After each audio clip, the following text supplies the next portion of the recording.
Loyo bache nao tema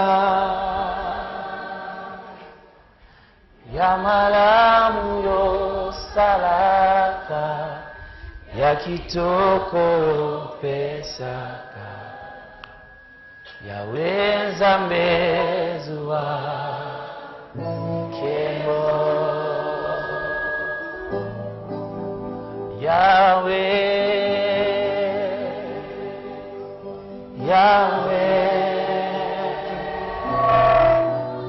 Yahweh Zambezua Kembo Yahweh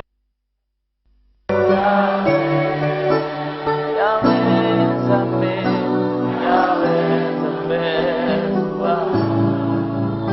Kembo Kembo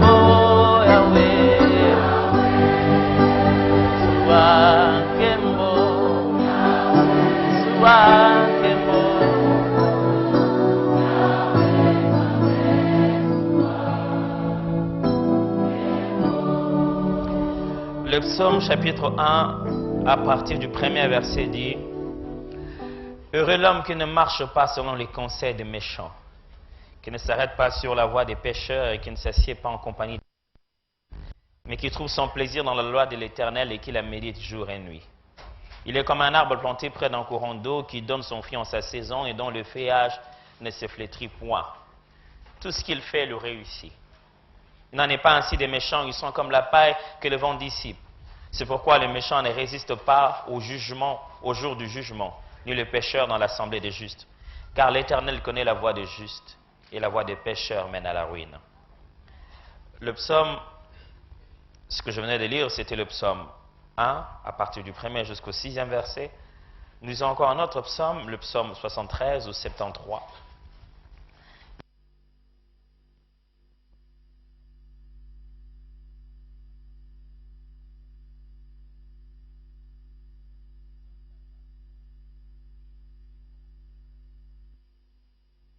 Le cœur pur. Toutefois, mon pied allait fléchir, mes pas étaient sur le point de glisser, car je portais envie aux insensés, en voyant le bonheur des méchants. Rien ne les tourmente jusqu'à leur mort, et leur corps est chargé d'embonpoint. Ils n'ont aucune part aux souffrances humaines, ils ne sont pas frappés comme le reste des hommes. Aussi, l'orgueil leur sert des colliers, la violence est le vêtement qui les enveloppe. L'iniquité sort de leurs entrailles, les pensées de leur cœur se font jour. Ils râlent et parlent méchamment d'opprimés. Ils profèrent des discours hautains. Ils élèvent leur bouche jusqu'au ciel et leur langue se promène sur la terre. Voilà pourquoi son peuple se tourne de leur côté. Il avale l'eau abondamment. Et il dit, comment Dieu serait-il? Comment les Très-Hauts connaîtrait-il? Ainsi sont les méchants, toujours heureux. Ils accroissent leur richesse. C'est donc en vain que j'ai purifié mon cœur et que j'ai lavé mes mains dans l'innocence. Chaque jour, je suis frappé. Tous les matins, mon châtiment est là. Si je disais, je vais parler comme eux, voici, je trahirais la race des enfants. Quand j'ai réfléchi là-dessus pour m'éclairer, la difficulté fut grande à mes yeux, jusqu'à ce que j'eusse pénétré dans les sanctuaires de Dieu et que j'eusse pris garde au sort final des méchants. Oui, tu le places sur des voies glissantes, tu le fais tomber et les mets en ruine. Et quoi? En un instant, les voilà détruits. Ils sont enlevés, anéantis par une fin soudaine. Comme un songe au réveil, Seigneur, à ton réveil, tu repousses leur image. Lorsque mon cœur s'aigrissait et que je me sentais percé dans mes entrailles, j'étais stupide et sans intelligence. J'étais à ton égard comme les bêtes, cependant je suis toujours avec toi. Tu m'as saisi la main droite, tu me conduis par ton conseil, puis tu me recevras dans la gloire. Quel autre ai-je au ciel que toi? Et sur la terre, je ne prends plaisir qu'en toi. Ma chair et mon cœur peuvent se consumer. Dieu sera toujours le rocher de mon cœur et mon partage. Car voici, ceux qui s'éloignent de toi périssent. Tu anéantis ceux qui ne te sont pas fidèles. Pour moi, m'approcher de Dieu, c'est mon bien. Je place mon refuge dans le Seigneur, l'Éternel, afin de raconter toutes ses œuvres. La dernière lecture de ce matin se trouve dans 2 Rois, chapitre 6.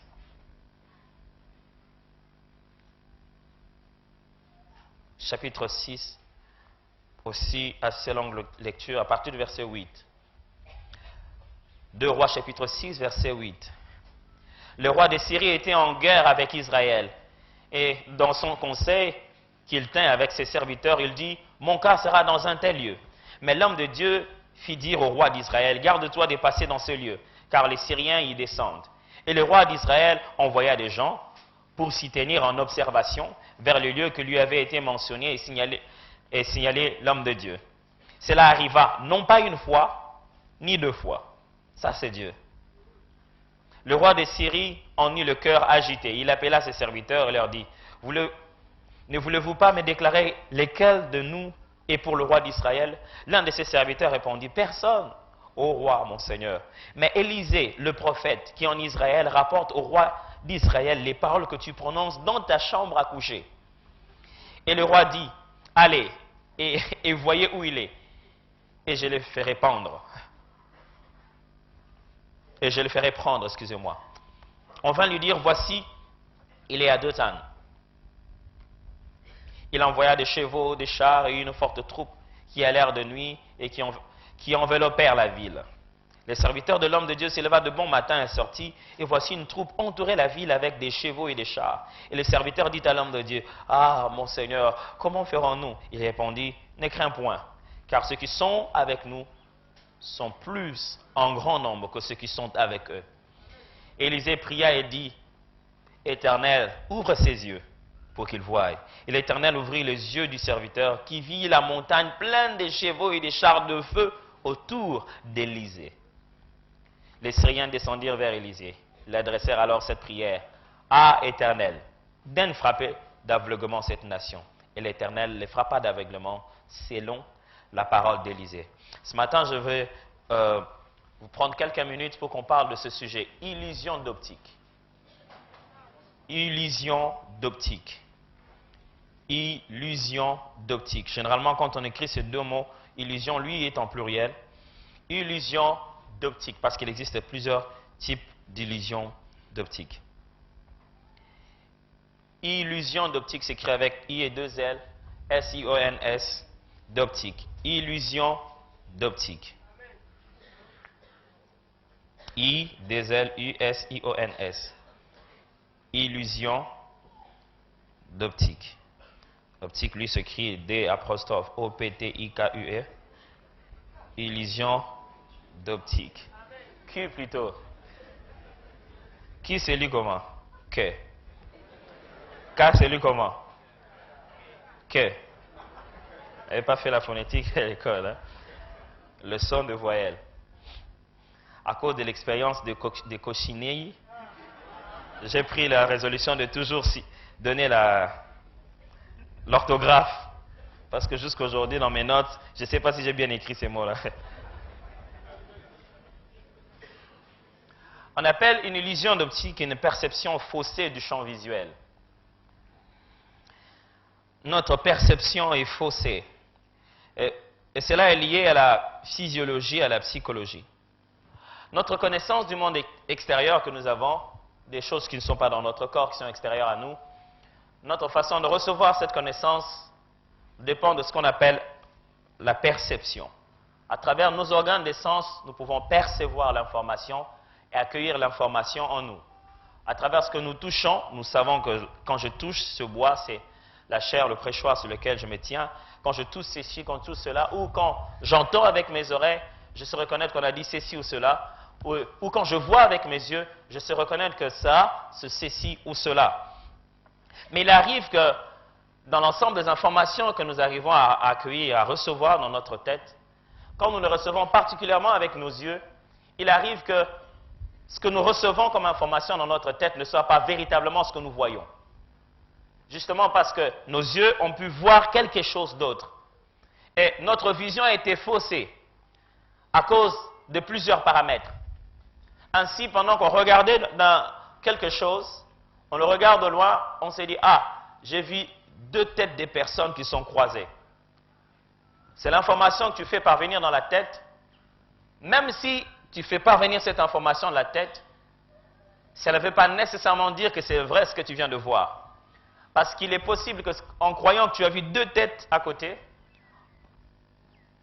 tu aies vu plutôt, d'après la lumière, les côtés noirs qui te permettaient de voir les têtes.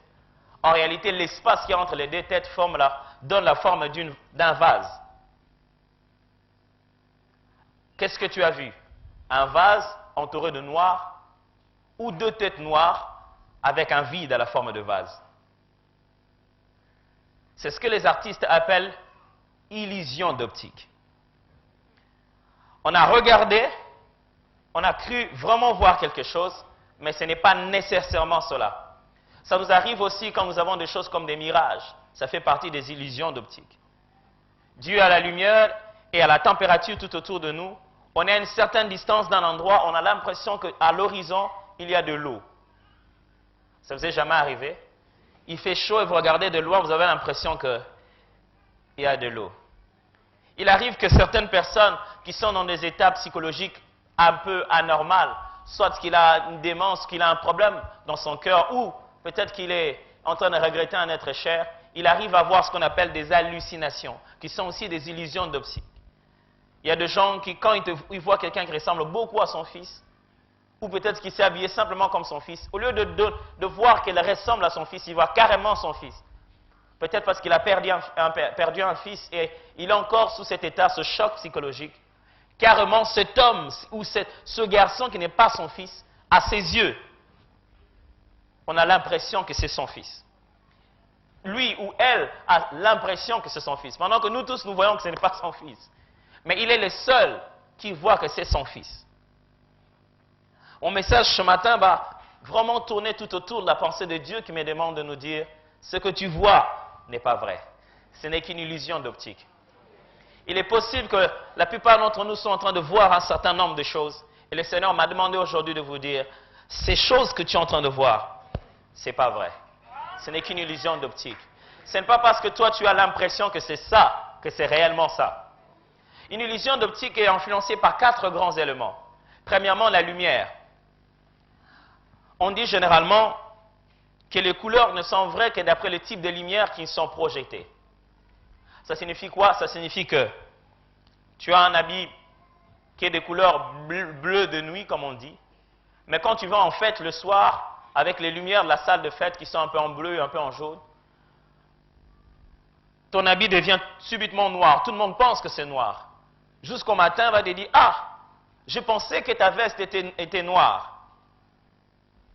Ou on prend une photo, c'est là un angle, on prend la photo et le flash qu'il y avait sur la photo, l'habit qui était un peu rose ou rosâtre, est devenu plus ou moins rouge. On te dit, mais qu'est-ce qui s'est passé là? Je dis, non, non, mais en réalité, mon habit n'est pas comme ça, il est rose. En fait, en réalité, ton habit est rose à la lumière du jour et rouge à la lumière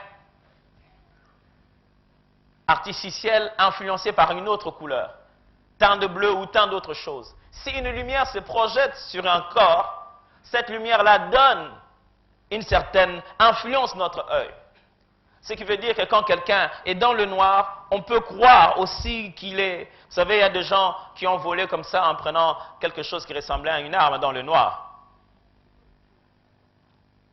Seulement parce que quand vous n'avez pas assez de lumière, ou bien quand vous n'utilisez pas la bonne lumière, vous ne pouvez pas très bien voir et avoir une illusion d'optique. Jusqu'à ce que vous vous rendiez compte que celui qui avait fait ça c'était pas une arme, c'était juste 2 doigts. Il y a même une affaire aux États-Unis d'un grand musicien, un rappeur qui est très connu, qu'on avait mis en prison parce qu'il aurait menacé les gens dans une boîte de nuit, ainsi de suite, avec une arme. Et son avocat, qui est aussi l'actuel avocat de DSK, qui est une affaire très connue, l'a défendu au point de lui faire éviter la prison, au point d'amener les gens à croire et à comprendre qu'en réalité, personne n'avait jamais vu ce monsieur. On l'appelle Puff Daddy de son nom d'artiste. Personne n'a jamais vu ce monsieur avec une arme braquée pour menacer les gens. En réalité, c'était ses 2 doigts qui disaient à ses amis comme ça. cette affaire est entrée, on a réussi et cet homme a été libéré. Parce qu'en réalité, on ne s'est vraiment pas prouvé. Parce que dans une boîte de nuit, vous imaginez, c'est déjà une boîte, et puis c'est la nuit, même quand c'est jour dehors. Et il y a toutes sortes de lumières dehors, il y a toutes sortes de lumières, des boules d'ambiance, dit-on. Et l'influence, l'optique de ceux qui ont témoigné, personne de ceux qui témoignaient n'était à côté de lui et a touché l'arme et ne pouvait l'identifier. Alors, on a fini par conclure comme quoi, par illusion d'optique, les gens ont cru qu'il avait une arme. Donc, la lumière qu'on projette sur une chose peut faire à ce qu'on puisse croire qu'une chose est comme ceci pendant qu'elle ne l'est pas. De la même manière, le deuxième paramètre, c'est notre propre œil. L'œil a sa façon de régler et d'ajuster les choses. L'œil a des niveaux de pixels comme on a dans les photos, dans les caméras. L'œil a sa façon de voir. Et si notre œil ne reçoit pas l'information selon les conditions dont il a besoin, il peut nous tromper.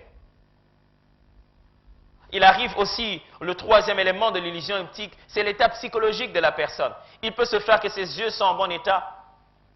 Il peut se faire que la lumière est bonne, mais lui ne va pas bien. Dans son état psychologique, ne va pas bien. Et à cause de ce qu'il a au-dedans de lui, il commence à voir certaines choses. Vous savez, il y a beaucoup de gens qui ont plusieurs types de peurs. Certains ont des peurs de tout ce qui rampe. Alors même un câble par terre, il peut croire que c'est un serpent. Il n'a pas vu un serpent. La lumière est claire, il n'a pas vu un serpent.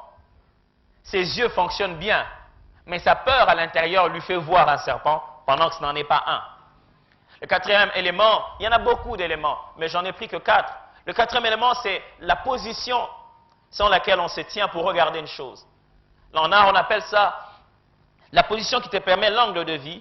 C'est la manière dont tu vois la chose, ça s'appelle une perceptive. Par rapport à l'endroit où tu te tiens, tu peux voir une chose, voir la partie de la chose. Et par rapport à l'endroit où tu te tiens, tu peux faire une description de la même chose qui est différente de la description d'une autre personne. Vous vous souvenez très bien de cette histoire que même le pasteur Bonda a dû raconter ici au sujet de ces aveugles qui ont touché l'éléphant.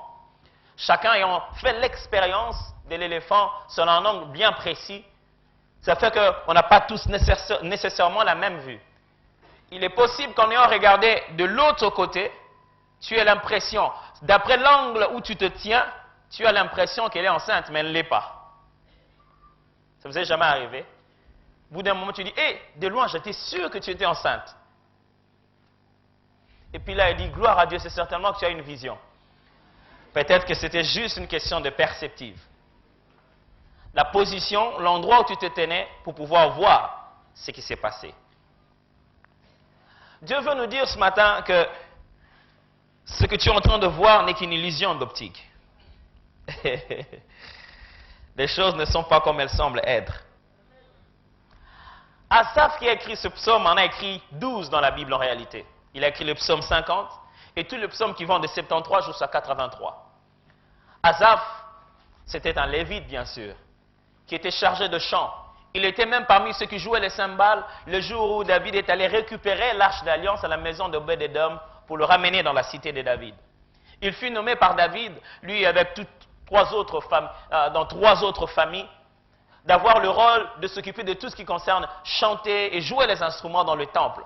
Il était donc Asaph, un chantre, un poète. Il servait dans la maison de l'Éternel. Asaph veut dire collecteur, celui qui met ensemble, qui rassemble les choses en un endroit. Et c'est Asaph qui a écrit ce psaume. Asaph fait partie aussi d'une famille assez exceptionnelle des Lévites et chantres de l'Éternel. Il y avait une famille bien particulière qui venait de Gershom, leur ancêtre, qui prophétisait quand ils jouaient. Asaph n'était pas seulement musicien, il était musicien prophète. Il connaissait le prophétique dans le culte et dans la musique. Mais pourtant, nous sommes en train de lire Asaph et on ne le reconnaît pas pendant plus de 10 versets. Pour que nous ne puissions pas nous tromper sur lui, il commence par dire « Dieu, tu es bon pour Israël. Oh Dieu, tu es bon pour Israël, tu es bon pour tous ceux dont le cœur est pur. » C'est comme pour dire « Dieu, je sais que tu es bon. Je sais. Mais pourtant, mon pied a failli glisser. La première des choses qu'Asaph nous apprend là-bas, c'est que même un prophète peut glisser dans sa perspective du quotidien. Même un homme spirituel, dans sa lecture de la vie de tous les jours, peut glisser. Je suis Asaph, l'homme de Dieu, l'homme qui accède à la présence de Dieu, l'homme qui, lorsqu'il adore, la prophétie vient, il dit des choses venant d'en haut. Il commence par dire, d'ailleurs, je sais que Dieu est bon, mais j'ai failli glisser. Même un homme spirituel, même un prophète Asaph, peut glisser dans sa lecture du quotidien, dans sa façon de voir les choses tous les jours.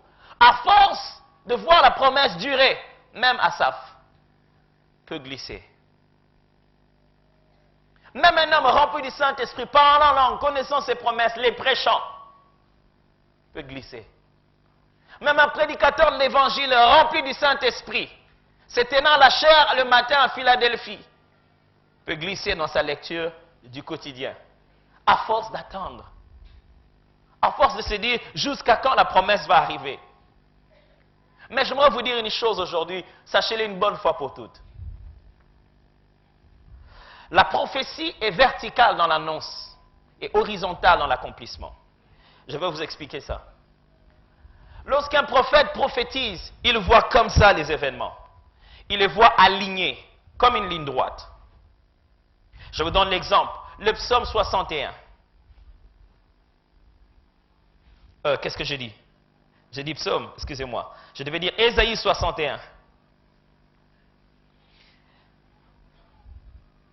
C'est le prophète Ésaïe qui prophétise concernant le Messie. Il dit, « L'Esprit du Seigneur l'Éternel est sur moi, car l'Éternel m'a oint pour porter des bonnes nouvelles aux malheureux. Il m'a envoyé pour guérir ceux qui ont le cœur brisé, pour proclamer aux captifs la liberté et aux prisonniers la délivrance, pour publier une année de grâce de l'Éternel, virgule, et un jour de vengeance de notre Dieu pour consoler tous les affligés. » Ok? Jésus-Christ va utiliser le même texte. Dans Luc, chapitre 4, à partir de verset 17, il dit, « Et on lui remit le livre du prophète Ésaïe. L'ayant déroulé, il trouva l'endroit où il est écrit. » Donc l'endroit où nous venons de lire. Il trouva l'endroit où il est écrit. « L'Esprit du Seigneur est sur moi parce qu'il m'a oint pour annoncer une bonne nouvelle aux pauvres.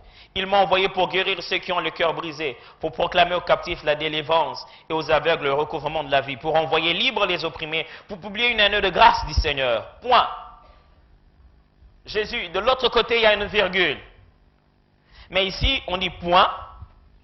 Ensuite, il roula le livre et les remit aux serviteurs. Et s'assit.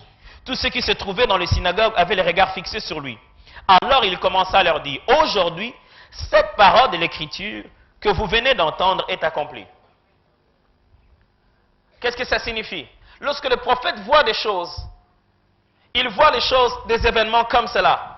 Vous savez, quand je suis de l'endroit où je suis, je regarde devant moi, je vois la chair, je vois tout de suite le protocole qui est devant moi. Alors quand je me mets à prophétiser, je dis, l'Esprit de l'Éternel est sur moi, il m'a oint pour pouvoir annoncer une année de grâce. Tout de suite après, quand je vois une année de grâce, virgule, j'ai vu un jour de jugement de l'Éternel. Ok? Je vois ça comme ça, vertical quand je prophétise. Pourtant, lorsque l'accomplissement arrive, je me place ici. Je commence à voir horizontalement les événements. Du coup, je me rends compte que quand je disais une année de grâce et un jour de jugement, ça pouvait faire des milliers d'années entre les deux. Est-ce que vous êtes en train de comprendre ça? C'est-à-dire, entre une phrase et une virgule, le prophète ne sent pas ça quand la prophétie est là, quand il a la vision. Mais quand l'accomplissement arrive entre une phrase et l'autre virgule, il peut avoir vraiment du temps. C'est généralement lorsque la promesse que Dieu nous a donnée commence à s'accomplir là, à l'horizontale. C'est là que nous perdons patience. Parce qu'au moment où il nous en parle, les choses sont comme ça, collées les unes après les autres. Je te bénirai. Je te placerai à des niveaux supérieurs.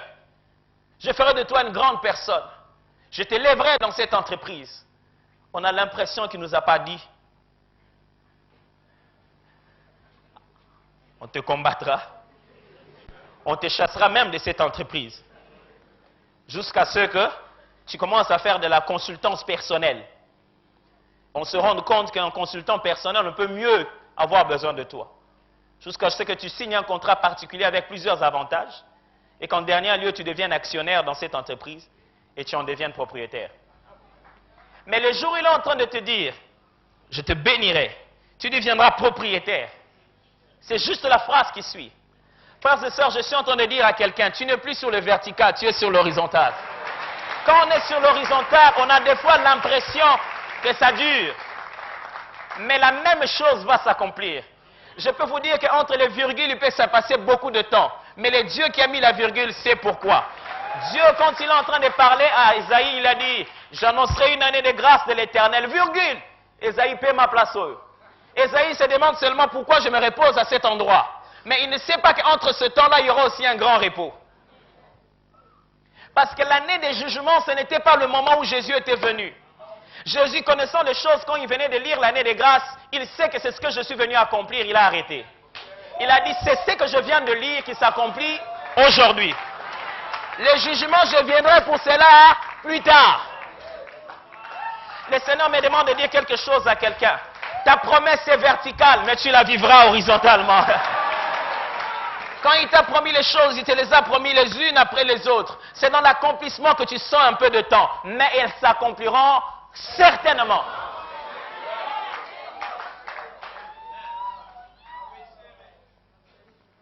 Lorsque Dieu te parle, lorsque Dieu te révèle, lorsque Dieu te dit l'avenir, lorsque Dieu te dit les choses qu'il va faire, tu as l'impression qu'ils vont s'accomplir tous les mêmes jours, au même moment, au même instant.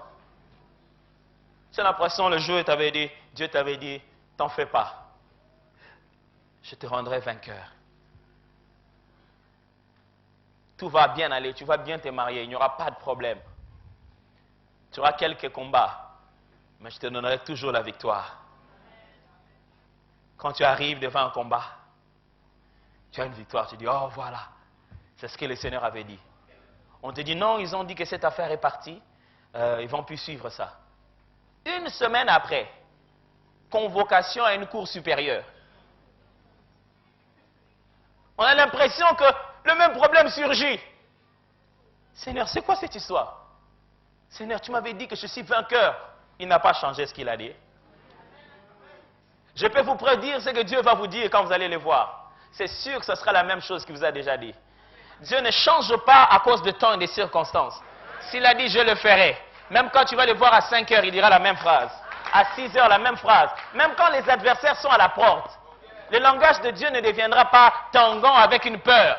Comme si Dieu va commencer à dire, là, il dira avec le même calme, avec la même assurance. Je dis que je le ferai réellement. Généralement, c'est entre les deux, frères. L'illusion d'optique de la nature fait que quand on regarde les montagnes, on a l'impression qu'elles sont collées. Or, entre les deux montagnes, il y a tellement de distance. L'illusion d'optique fait que quand on regarde toutes ces prophéties et toutes ces promesses, on a l'impression qu'elles vont se suivre comme Mipikune Landana, mais pourtant, quand on commence à marcher dedans, il y a tellement de distance. Mais la vérité, c'est que malgré la distance, c'est là où je vais, ça existe au moins. Hein? C'est pas un mensonge, ça existe. C'est distant, mais ça existe. Il y a une chose que j'aime avec Dieu, parce que plus nous allons vers quelque chose qui est distant, Dieu nous envoie l'image de la chose au point où on est. Pour que ça nous donne davantage de motivation pour arriver là où la chose se trouve. Laissez-moi vous parler de ces 4 facteurs de l'illusion optique. Premièrement, la lumière. Frères et sœurs, je ne sais pas dans quelles circonstances tu te trouves, dans quelle réalité tu es en train de te trouver. Mais Asaph aussi était là. Il a commencé à regarder. Il a commencé à regarder sa situation. Il a commencé à regarder le quotidien. Écoutez ce qu'il dit. Toutefois, mon pied allait fléchir. Mes pattes étaient sur le point de glisser, car je portais en vue aux insensés, en voyant le bonheur de méchants. Le mot bonheur là-bas n'est pas le même mot Quand la Bible dit bonheur dans d'autres sens comme heureux, ici le mot bonheur veut simplement dire qu'ils sont paisibles. Ça ne veut pas dire qu'ils sont heureux, mais ils ont seulement la paix. Vous savez, des fois, certaines paix sont fausses. C'est au prix de la mort de certaines personnes. Vous savez, les gens qui ont la paix avec beaucoup de gardes tout autour, ce n'est pas une vraie paix. Je suis allé voir mon médecin un jour, il m'a dit, tu as un taux de globules blancs élevé. Je dis, mais c'est bon ça, quand j'en ai beaucoup. Il m'a dit, non, non, non, c'est pas bien. J'ai dit, mais pourquoi? Ce sont des anticorps, non? Et il m'a donné un exemple que j'aime beaucoup. Il m'a dit, quand tu vas à un endroit, tu trouves beaucoup de militaires. C'est signe de quoi? J'ai dit qu'il doit avoir un problème. Il dit, oui. Si tu commences à avoir beaucoup de globules blancs, donc il y a un problème quelque part. Il y a certaines personnes, quand tu le vois avec trop de protection à gauche, protection à droite, il n'est pas en paix.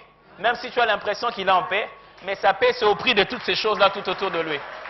Alors, ici, Asaph est en train de dire, je regardais leur air calme. Quand ils sont dans les embouteillages, nous allons dans ce sens unique, et ils reviennent dans l'autre sens. Calmement. Ils ne transpirent pas, ils arrivent à temps. J'ai dit, hé, je vais devenir comme ça. J'aimerais être paisible comme ça. Au prix de quoi? Il dit, ils sont paisibles. Mais les méchants, rien ne les tourmente jusqu'à la mort. Et leur corps est chargé d'un bon point. Ils sont en bonne santé. Ils sont en bonne santé en public. Demandez au serviteur de Naaman. Il vous dira. Demandez au serviteur d'Aman. Il vous dira que c'est Naaman plutôt. Il vous dira que mon roi, mon chef, le grand chef de l'armée, il est bon, en bonne santé devant vous. Mais je connais sa lèpre. Il dit, ils n'ont point part aux souffrances humaines. C'est comme s'ils sont devenus des super-hommes. Ils ne sont pas frappés par les restes, comme les restes des hommes. Aussi, l'orgueil leur sert de collier, la violence est leur vêtement, le vêtement qui les enveloppe. L'iniquité sort de leurs entrailles. Les pensées de leur cœur voient le jour. Moi qui je prépare une pensée pour faire quelque chose de positif. Ça n'aboutit pas. Mais celui qui a le temps de concevoir comment empoisonner quelqu'un, il arrive à l'empoisonner. Il est sidéré, il dit, il râle, il parle méchamment d'opprimés, il profère des discours hautains, ils élèvent leur bouche jusqu'au ciel, et leur langue se promène sur la terre. Voilà pourquoi son peuple se détourne de leur côté, il avalent l'eau abondante, et dit, comment Dieu sera-t-il? Comment le Très-Haut connaîtra-t-il? Il défie même Dieu. Quand il parle, il dit, mais les choses que je fais, est-ce que Dieu peut voir ça? Est-ce que Dieu saura tout ça là? Est-ce que Dieu, tu ne vois pas ce qu'ils font? Moi, à peine que je commence quelque chose, c'est comme si tous les démons des enfers les savent. Est-ce que Dieu, tu ne vois pas ça? Il dit, toujours heureux, ils accroissent leur richesse. Ouf!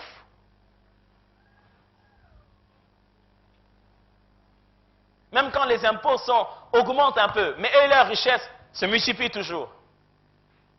Ils en ont déjà beaucoup, mais ils en ont encore. Nous, à peine qu'on a commencé, on a tout le monde derrière le dos qui demande le droit de ceci, le droit de cela. Je parle d'un cœur congolais. Puis, enfin, il dit, c'est donc en vain que je purifie mon cœur. Parce qu'eux, là, ils ne purifient pas leur cœur. Tu connais leurs problèmes. Tu sais qu'avec leur argent, ils veulent même prendre les femmes d'autrui. Ils sont même de faire des avances aux femmes de leurs propres collègues. Moi, je respecte les gens. Vous savez, ça fait mal. Hein? Ils font du mal à leurs serviteurs. Ils ne payent presque pas à leurs chauffeurs. Pourtant, les chauffeurs reviennent tous les jours sans panne. Moi, je paye le chauffeur. Je pense à sa famille. Quand il est malade, je donne même au-delà de ce qui est prévu sur son salaire. Mais c'est ma voiture. Celle qui a des pannes que je ne comprends pas. Moi, je suis bon envers mes serviteurs. Je les aide, même quand ils ne me le demandent pas. Je reviens d'un voyage, ce qui n'est pas un droit, je le leur donne. Mais c'est pourtant moi qui le vole. Mais eux, on a peur de les voler. Ils sont en sécurité plus que nous. Alors, mais c'est quoi cette histoire? Frères et sœurs, une chose peut vous sembler être ce qu'elle est par rapport à la lumière que vous mettez dessus. Asaph, la lumière que tu es en train de jeter sur cette chose te permet de croire, d'avoir l'impression que les méchants prospèrent. Mais ce n'est pas la bonne lumière. Jette une autre lumière, c'est de la parole de Dieu. Le psalmiste, lui, il dit dans le psaume 119, le verset 105, vous connaissez. Ta parole est une lampe à mes pieds, une lumière sur mon sentier. Si on jette, on place la lumière de la parole de Dieu, on voit que les choses ne sont pas les mêmes. Prenons le texte que nous avons lu, psaume 1 à 6. Heureux l'homme qui ne marche pas selon les conseils des méchants, qui ne s'arrête pas sur la voie de pécheurs, qui ne s'assied pas en compagnie des moqueurs, mais qui trouve son plaisir dans la loi de l'Éternel et qui la médite jour et nuit. Il est comme un arbre planté près d'un courant d'eau qui donne son fruit en sa saison et dont le feuillage ne se flétrit point. Tout ce qu'il fait lui réussit. Ça, c'est une autre lumière. Il n'en est pas ainsi des méchants, ils sont comme la paille que le vent dissipe. Les méchants que je venais de croire qu'ils sont bien installés, mais quand je regarde par rapport à la parole, ils sont comme le vent, ils sont comme la paille que les vents dissipent. Entre nous, soit dit, frères et sœurs, nous ne devons pas juger nos événements d'après ce que nous voyons, mais d'après ce qui est écrit. Car la vérité de la parole s'imposera toujours, même sur votre oncle, même sur votre grand-mère. La vérité de la parole qui est sur vous s'imposera toujours sur votre réalité. J'aime quelque chose qu'il y a dans le psaume que je viens de lire, le psaume 1, dit « Heureux l'homme qui ne marche pas selon les conseils des méchants, qui ne s'arrête pas sur la voie de pécheurs, qui ne s'assied pas en compagnie des moqueurs, mais qui trouve son plaisir dans la loi de l'Éternel. » L'original dit « Qui trouve son plaisir dans l'Éternel et dans sa parole. » Tu ne peux pas trouver le plaisir en Dieu sans trouver plaisir dans sa parole. Tu ne peux pas aimer Dieu plus que sa parole. Tu ne peux pas aimer la parole plus que Dieu. Si tu aimes Dieu, donc tu aimes sa parole. L'une des choses qui fait que nous regardons les situations comme n'importe qui, parce que nous les regardons au taux du jour. Nous regardons d'après l'information et d'après les nouvelles. Je ne regarde pas la vie d'après ce que les informations disent. Je regarde la vie d'après ce que mon maître a dit. Et la suite dit ceci, et qu'il la médite jour et nuit. Il est comme un arbre planté près d'un courant d'eau. Je vais vous dire une chose, le terme là-bas méditer en français, oui, a un sens. Quand on dit en français méditer, veut dire réfléchir sur ce qu'on a lu. Or, on a la culture juive, il n'y a jamais de lecture mentale. La lecture mentale n'existe pas. Le juif ne lit pas comme ça, sans dire sur ses mots ce qu'il lit. Il lit seulement par la pensée. Le mot qui est là, en bon français, devait dire soliloquer, se parler à soi-même, murmurer sur ses lèvres. Ce que David essaie de dire, il ne essaie pas de dire « Heureux celui qui lit la Bible, c'est celui à la maison qui reste calme ». Non, il dit « Heureux celui qui la médite », qui veut dire qui la déclare jour et nuit, qui la soliloque jour et nuit. Il veut dire le bonheur s'attache non pas à ceux qui mettent la parole dans leur tête, mais à ceux qui la déclarent pour le faire accéder aux dimensions spirituelles. Je ne sais pas si quelqu'un est en train de me comprendre. La suite dit ceci, le verbe qui suit là dit, quand on dit il est un arbre comme planté pendant un courant d'eau, le verbe hébreu qui est là-bas ne veut pas premièrement dire être, comme je l'ai déjà expliqué plusieurs fois ici. Ça veut dire devenir. Ça veut dire ceci, il devient comme un arbre planté près d'un courant d'eau. C'est-à-dire, c'est la conséquence du fait qu'il déclare la parole de Dieu. Quelle est la conséquence? Il devient comme un arbre. L'original dit transplanté. Veut dire que l'arbre a grandi ailleurs, on l'a déraciné, on l'a transplanté en cet endroit. Frères et sœurs, nous sommes de cette terre, mais nous avons pris nos racines dans un autre royaume. Je ne sais pas si vous comprenez, nous avons été transplantés. Et si ce n'est pas chez nous, j'aime la suite, la Bible dit un arbre transplanté près d'un courant d'eau. L'original dit un arbre transplanté près d'une irrigation. C'est-à-dire quoi? L'eau ne passe pas par là. Mais l'arbre, là où il a été transplanté, l'eau passe ailleurs. On commence à creuser, creuser, creuser, creuser, et l'eau commence à voir la direction qui va jusque vers cet arbre. Ça signifie ceci. Celui qui prend la parole de Dieu, qui la déclare dans sa bouche, s'est fait une irrigation de choses d'en haut pour qu'il devienne une vie réelle en lui. Je répète ça comme ceci. Lorsque la parole de Dieu est seulement lit, elle reste en logos, c'est-à-dire une pensée de Dieu. Une pensée qui est dans la tête, une révélation de Dieu, de sa volonté, mais qui n'est qu'une pensée. Dieu n'aime pas que nous nous limitons au logos, que nous puissions lire, que ça reste dans notre raisonnement. Il y a une autre façon de rendre la parole de Dieu vie, ça s'appelle le réma. Le réma, c'est le fait que la même parole soit redite par la même personne, non pas écrite, mais aujourd'hui et maintenant. Et quand tu es en train de dire et de lire, l'Éternel est mon refuge, il n'est plus le refuge de David. Mais quand tu lis ça dans la tête, tu penses, j'aimerais vous faire comprendre cela. Quand cela ne sort pas encore de ta bouche, ça reste dans ta tête, ça reste un simple logos. Ça reste la connaissance selon laquelle l'Éternel est le refuge de David. Mais David dit, non, non, non, ne fais pas ça. Dis-le sur tes bouches. Si quand tu dis ça sur ta bouche, ce n'est plus l'Éternel est le refuge de David. Tu seras obligé de lire, l'Éternel est mon refuge à moi. Ce qui fait que la parole n'est plus une histoire, ça devient une actualité d'aujourd'hui. L'une des choses qui fait que nous regardons notre problème comme s'il était si grand, si bizarre, c'est le fait que nous n'utilisons pas la parole de Dieu. Mettons la lumière sur nos situations. Mettons la lumière de la parole de Dieu sur nos maladies. Mettons la lumière de la parole de Dieu sur les situations que nous traversons. Mettons un peu la lumière de la parole de Dieu. Regardons si cette chose restera toujours la même chose. Illusion d'optique. Ce que tu vois là, ce n'est pas ça. Élève la parole de Dieu, tu vas voir comment ça va disparaître. Dieu essaie de dire aux enfants d'Israël, il leur dit, oh bon, les Égyptiens que vous voyez là, aïe, aïe, aïe, aïe, aïe. Les Égyptiens que vous voyez là, les Égyptiens que vous voyez là. Un jour, David était devant Goliath. Quand il a vu Goliath, tout le monde l'appelait Philistin. Parce qu'il était habillé comme les Philistins. Il avait l'allure des Philistins. Il était dans l'armée des Philistins. Lui, il regarde. Il dit, mais c'est pas ce que la parole dit. C'est pas ce que l'Alliance dit. L'Alliance l'appelle incirconcis. Je vais vous dire une chose. Quand vous mettez la lumière sur votre problème, vous allez remarquer sa faiblesse. Illusion d'optique. Ce que tu vois là, ce n'est pas ça. Ce que tu vois là, ce n'est pas ça. C'est simplement parce que tu négliges la parole de Dieu. Si tu savais ce que la parole a dit, si tu savais ce qui est écrit, tu n'allais pas te mettre à pleurer devant quelque chose qui a déjà été vaincu. Si tu savais ce que la Bible déclare, tu n'allais pas te mettre à gémir devant un adversaire qui a peur de toi.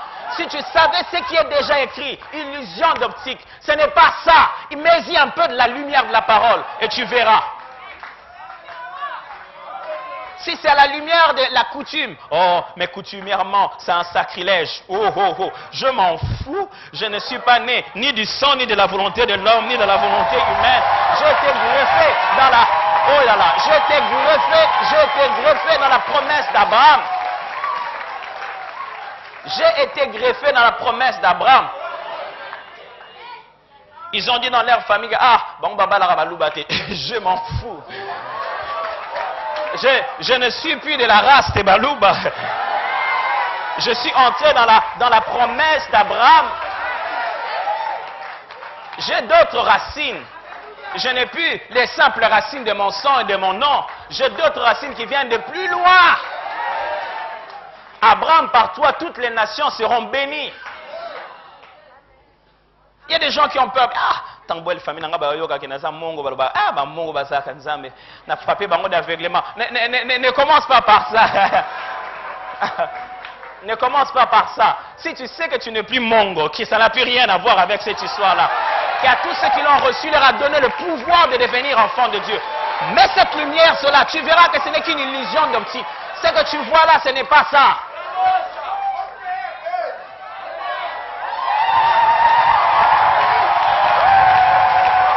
Gloire à Dieu.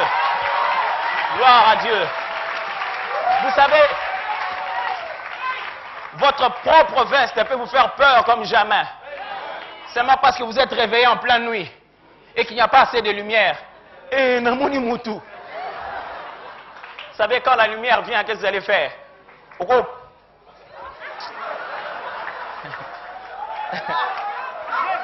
Illusion d'optique. Ce n'est pas vrai. Vous savez que si vous êtes dans un coin et qu'il y a une petite souris comme ça, et que la lumière vient de l'autre côté, vous verrez son ombre en grand sur le mur. Illusion d'optique. Ce n'est qu'une petite souris. Ramène la lumière de l'autre côté. Braque la lumière sur la souris. Tu te rendras compte.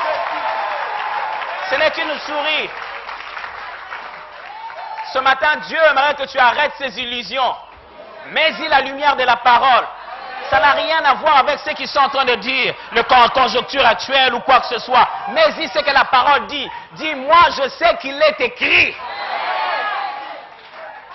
La deuxième des choses dans l'illusion d'optique, qui est très importante, après la lumière, c'est l'œil. Notre œil. Quand l'œil regarde, il y a une partie transparente qui commence d'abord par accueillir l'information, cette partie transparente que vous voyez là, les cornets et les cristallins. Ça commence à créer les informations, commencer petit à petit à les cadrer avant que nous puissions réellement les agrandir ou les diminuer, parce que l'œil peut faire ça aussi. Frères et sœurs, nos yeux, de quel côté nous regardons? Vous savez, le psaume 73 nous révèle quelque chose d'Asaph. Asaph nous révèle ces principes, j'aimerais qu'on puisse le retenir. Il dit ceci, ce principe que je dégage de là, ce principe dit ceci. Quand vous regardez trop l'homme, vous découvrez plus sa gloire. Quand vous regardez Dieu, vous comprenez la valeur de tous les restes. Je reprends.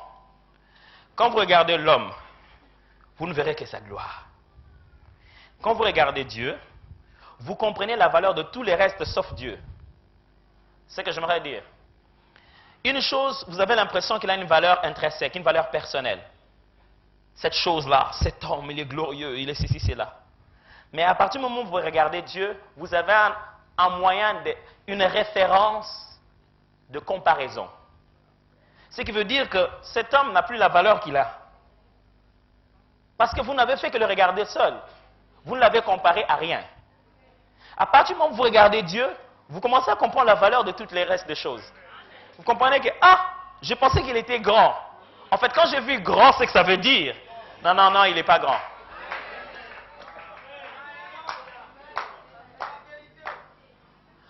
Quand vous êtes fixé dans votre situation, vous aurez l'impression qu'il est grand. Généralement, quand on regarde trop une chose, on finit par s'habituer. À force de regarder Goliath se réveiller chaque matin, s'élever les gens étaient habitués qu'ils étaient les plus géants et les plus forts. À force de regarder ton problème, tu établis une relation avec elle. C'est mon problème. C'est mon problème. À force de regarder ton problème, tu établis une relation avec lui. Tu dis, ce problème est grand et donc moi je suis petit. À force de regarder les hommes, le psalmiste dit, j'ai pris un moment pour réfléchir sur cela. Plus je réfléchissais, plus c'est devenu mal.